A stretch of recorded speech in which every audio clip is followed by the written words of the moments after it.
The attic in our new Boston rental smelled of old wood, dust, and something sweetish, like dried apples. My roommate and I were looking for suitcases up there when we stumbled upon a cardboard box tucked behind a beam. Inside was a treasure trove.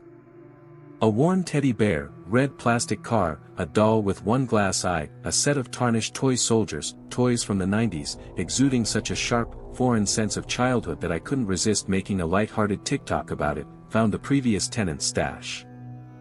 Seems a cool kid lived here in 1995, I said into the camera, shaking the bear. The ring of normality, moving in, college, settling, felt solid, and this find was just a fun curiosity. The first comments were typical. "Ah, how cute, gonna toss it. DM your address." Then he appeared, at Toykeeper90. His comment was long, written without punctuation, with an obsessive, detailed precision.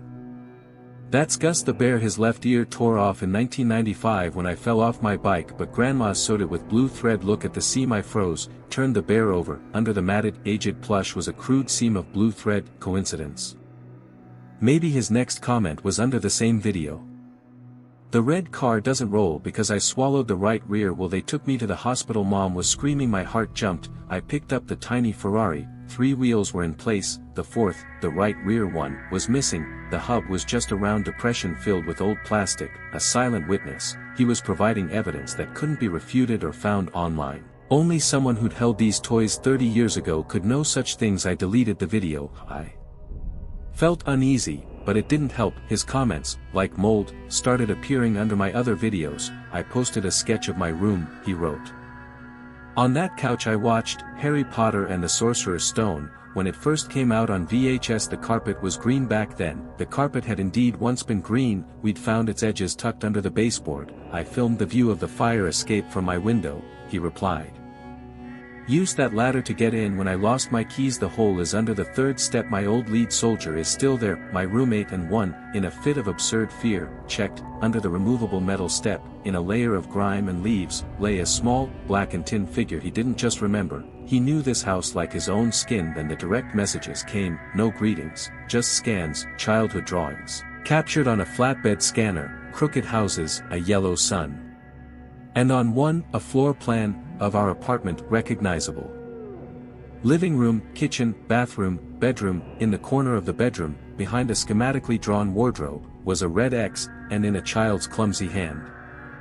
My secret room. I didn't sleep that night. In the morning, driven by hysterical curiosity and fear, I pushed the heavy oak wardrobe away from my bedroom wall. The wallpaper behind it was the same as everywhere, but one section, the size of a notebook page, wasn't flush with the wall. I pressed. A wooden panel, skillfully built into the wall, gave way and slid aside with a quiet creak. Behind it was a niche, about half a meter deep, 70 centimeters high, empty. Just dust and cobwebs. I, for some reason, filmed a story about it, my voice trembling as I spoke into the camera, staring into the black rectangle. "You're right, the room is here, it's empty." The reply came via DM in less than a minute, from @Toykeeper90. "It's not empty, you're just not the one who gets to see what's there, but you will soon. I'm on my way." Cold terror, sharp and unmistakable, pierced through me. A change in the rules. He was no longer a ghost from the past, he'd become a threat in the present, moving toward me in real time. "I'm on my way." I called the police, then, in a panic, called the landlady, Mrs. Brennan. The police arrived quickly, 2 cruisers with lights that only heightened the surreal feeling. Mrs. Brennan, a woman in her 60s, showed up soon after. Seeing the open panel and my screenshots of the comments, her face went gray. She pulled the officer aside, but I caught fragments. Son of the previous tenants, Travis, high-functioning autism. He adored that room. They moved out urgently when he was in his 20s because he started coming here at night, knocking on the door, saying it was his house. We thought he'd forgotten. His accounts were supposed to be deleted. The police contacted Travis, who now lived in a group home across the state under a guardian's care. It turned out he had a ritual. Watching the house on Google Street View, reading rental listings, searching for new tenants on social media. He didn't make threats, he communicated, reconnecting with the only place he truly considered his own, toxic assistants. The police and the landlady explained the situation, but the explanation brought no relief. It merely replaced the image of a sinister hacker with that of a person with an unmanageable fixation focused on my home. On my bedroom. There's no direct threat, miss, the officer said, but given the circumstances you should probably consider breaking your lease. Mrs. Brennan, looking defeated, immediately agreed to return the deposit and cover moving costs. I packed over the weekend. On the last day, with the boxes gone and the room stripped to bare walls, I approached the niche again, a farewell ritual, or a final check. It wasn't empty. At the very bottom, in the dust, lay a toy, a new one, not from the original box. A small white plastic astronaut in a spacesuit, from some kid's space series. It was clean, as if recently purchased. Nearly numb from it all, I picked it up. The astronaut's helmet was removable. I pulled it off. Inside, rolled into a tight tube, was a note. I unrolled it. The paper was from a standard line notepad. The text was in a neat, adult handwriting that was trying to mimic my handwriting. That loose style with flourishes I use in notes. He'd copied it from my videos where I'd written something down. The text read, "Sorry for taking your place, I'm taking mine back. Thanks for reminding me about home." I dropped the figure as if burned. The note fell to the floor. He wasn't just watching, he was learning, he was mimicking, he was integrating, and this gift was a monstrous gesture of gratitude and simultaneously, a marker. He'd returned his toy to his secret room, which meant in his mind the connection was restored. Balance returned. I moved out, rented a place in another neighborhood, used a different name on social media. I made a private TikTok account, only adding trusted friends. But sometimes, late at night, scrolling through my feed, I noticed something strange. In the follower list, among familiar profile pictures, a gray icon with the default human silhouette sometimes flashes. The account name is different each time, a random string of letters and numbers, but in the bio field, they all have the same text, copied from that very first comment. His left ear tore off in 1995. They appear for a day or two, then vanish, or get blocked by the system. I never accept these requests, but the very fact of their appearance, this quiet, methodical tapping on the glass of my new digital home, makes me get up and check if the front door is locked deadbolt tight, and sometimes, very quietly, an old floorboard in the hallway creaks, and it sounds to me not like wood, but like a cardboard box being carefully shifted somewhere, making room for the next gift. It all started with longing, a stupid, acute longing for the green hills of Oregon, for the smell of wet pine and damp asphalt after rain. Seattle greeted me with its famous drizzly sky, but this gray was different, more metallic, soulless. Sitting in my Belltown studio and scrolling through Instagram, I came across an old photo, not mine, some random one, but it had park benches like the ones back in my Albany, and then something in me snapped. I dug through my phone's archive, found a decade-old picture. The Magnolia Diner, its crooked sign, me at 12 with a huge ice cream in a waffle cone. I posted it to my stories, caption, "This is exactly what I'm missing right now, minus 20 points for Seattle," a gesture of desperation, a scream into the digital void, the ring of normality. My job, new apartment, new city, had developed a thin, almost invisible crack. The reply came 2 hours later, a DM, an account with no profile picture, no followers, no posts, handle Magnolia Truffin, first message. They switched the tablecloths to red checkered, too bad, the green ones were cozier. I froze, phone clutched in numb fingers. It was true, the last time I was at the Magnolia, 5 years ago, the old green oilcloth tablecloths had been replaced with these loud red and white checks. I'd never written about it, never, not in any post, any comment, a silent witness. He provided evidence that couldn't be refuted, yet couldn't be explained. I didn't reply, deleted the story, hoping it was some wild coincidence, maybe an old acquaintance. But none of them would create a fake account. The next day, a photo arrived, my old school, Albany High, a close-up, showing the fresh, bright blue paint on the wooden siding of the roof, caption, "They painted the roof, the sky reflects better now than." The bench at the entrance to Memorial City Park, the very one where I'd once carved a heart with my initials on the back. The photo was a close-up of that spot, the scratch still there, but framed by patterns of moss and time. "Your heart is still here." The caption read, "So is mine." I saved the photo and checked the file properties, creation date. Today's date, time.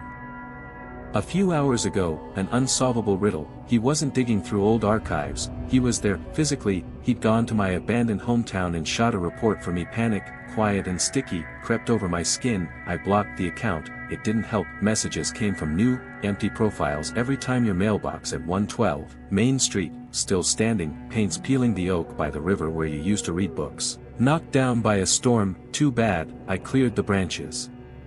It was unbearable. He wasn't just watching, he was keeping a chronicle, and now that chronicle was addressed to me, I felt my past, so distant and safe, turning into a film set where the director was a stranger. Then came the shift, subtle but monstrous. The message wasn't about Albany. Did you like the coffee at Blue Bottle on Pike Street?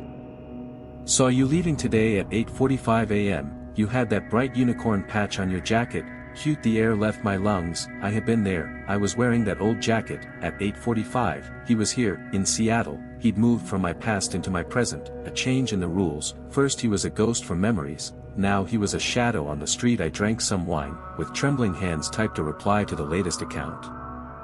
Who are you? What do you want? Stop.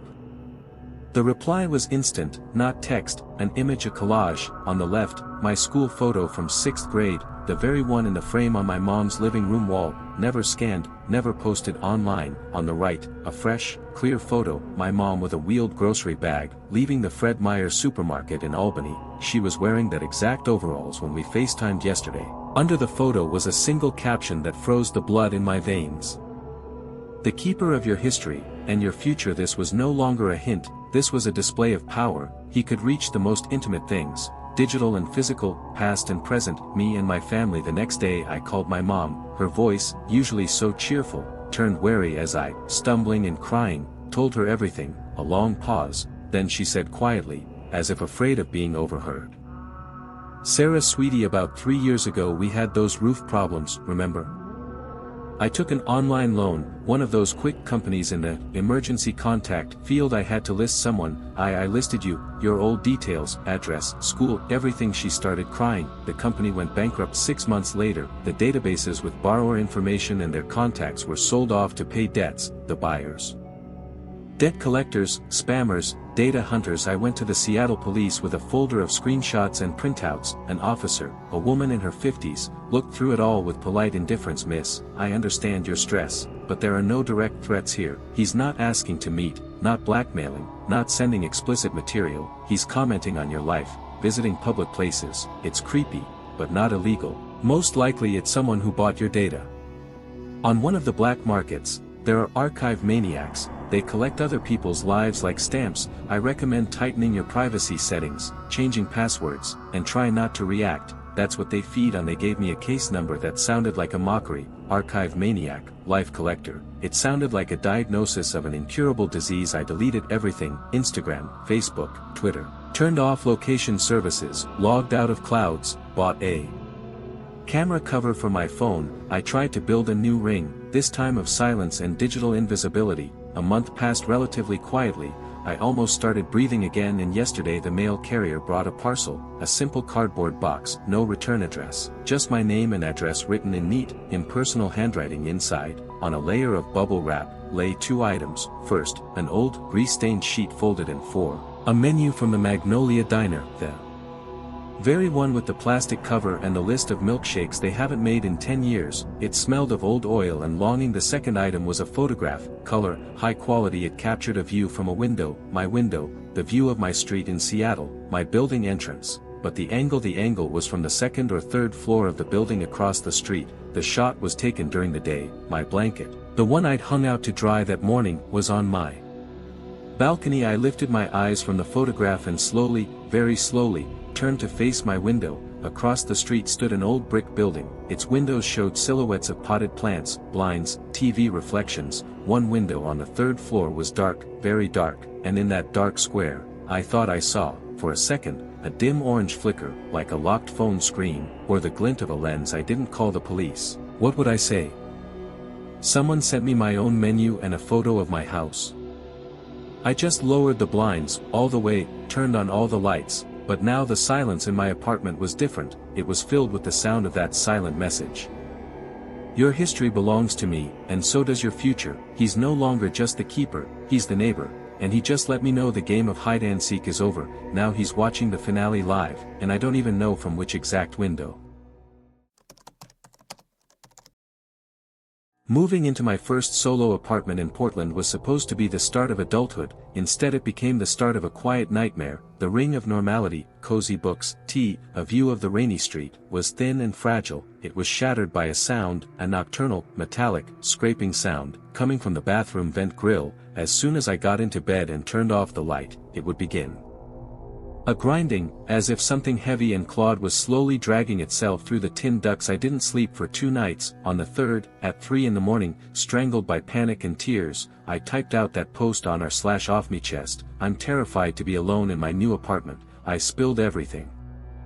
About the grinding in the vent, every floorboard creak sounding like a footstep, the paralyzing fear that kept me from even going to the bathroom at night. I was vulnerable. I showed the world the crack in my armor. It was a fatal mistake in the morning. Along with the awful shame over my nocturnal meltdown, I found a reply, long, structured, written with almost paternal care, from user u/safe haven guide. Hey Leah. First of all, you're not alone in how you feel. Your fears are valid but manageable. Here's a plan, followed by a step-by-step list. How to check the vent with a mirror and flashlight, exactly which window sensors to buy on Amazon, with links, instructions for replacing the standard door lock cylinder with a high-security one. It ended with, "Safety isn't paranoia, it's a habit. You've got this." Touched to tears by such unexpected kindness from a stranger, I replied. "Thank you, you have no idea how much this means right now." That was the second mistake, worse than the first. Thus began our training. At first it was sweet. He sent checklists, morning protocol. Kitchen and bathroom faucets checked. Windows confirmed locked. I'd smile and check them off. Then the checklist started coming in the evening. Night protocol, door on deadbolt and chain, sensors armed, flashlight under pillow, reply when done. I once fell asleep without replying. An hour later, a sharp notification sound, not from Reddit, but to my personal email, which I'd never posted anywhere. "Leah, you didn't mark protocol complete, are you okay? Should I start to worry?" Toxic guidance. What began as salvation became a cage. His care didn't bring peace, it smothered. Then came the photos. The first, a close-up of my exact door lock model with a note. "Solid choice, but remember the chain." I thought it was a stock image. The second was taken late at night. The dumpster by my building's entrance. Among the trash lay the cardboard box from the exact window motion sensor I'd bought on his advice and thrown out that day. The packaging was recognizable, crushed exactly how I'd crumpled it. A chill ran down my spine. He wasn't just in my phone, he was here. He was watching what I threw away. I stopped replying to his messages.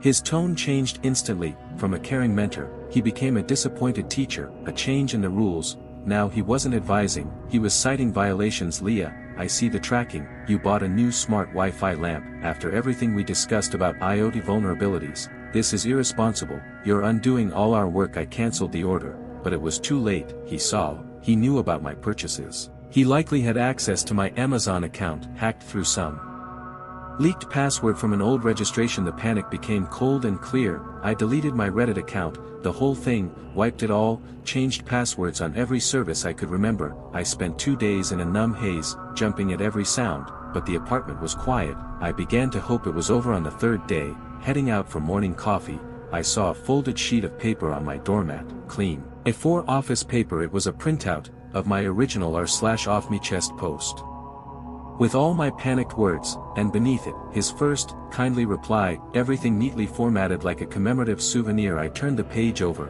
On the back, in neat, almost calligraphic handwriting, in ballpoint pen, it said, "Deleting isn't a solution. You showed the world your weakness, the world remembered, but I'm still here to protect you from it, and from your own carelessness." Starting the lesson over, your guide. The paper slipped from my fingers. He knew my new, anonymous username. No, he'd brought this physically, placed it on my doormat, so he knew where one lived. Maybe he'd pieced it together from details in old posts, maybe traced an IP, it didn't matter. He was here. I slammed the door shut, locked every lock and the chain he himself had advised me to install, sat on the floor with my back against the wall, mindlessly scrolling through my phone's email to distract myself, and that's when I saw it, in the spam folder where it had landed a day ago. Sender: Safe Haven Systems, Norripley at safehaven-v2.net. Subject: Welcome to Safe Haven version 2.0, your subscription is active. My heart stopped. I opened the email. There was no text, just a single line. Supplement to your current lesson. Threat recognition, audio recording 001. And a download button for an audio file. Hardly breathing, I pressed it. A player loaded. The first seconds, the familiar, hated grinding from the vent, the very one that started it all, but this time it was clearer, closer, then new sounds layered in, metallic clang, as if someone was jerking the grill from inside, and breathing, strained, rapid, effortful, human breathing, recorded not from outside, recorded from inside the ventilation shaft. The audio track ran for 3 minutes. At the end, over the hiss and scraping, a barely discernible whisper superimposed on static. Safety is a habit. I stopped the recording. The apartment was silent, deep, absolute silence, and in that silence I understood the most terrible thing. His lesson had only just begun. He wasn't just watching me through a Wi-Fi lamp or my Amazon account. He was here, in the building itself, perhaps in that very ventilation he'd told me to inspect. He'd placed a microphone there. Or maybe not just a microphone. I looked at the door I'd locked according to his instructions. It was protecting me from the outside world, but it was also locking me inside, with him, with his lessons, with his new, improved version of care, and I no longer knew what was more terrifying. The sound of scraping in the vent, or the silence that followed his messages, full of anticipation for the next, even more caring step. Safe Haven version 2.0 was live, and unsubscribing from this mailing list was no longer an option.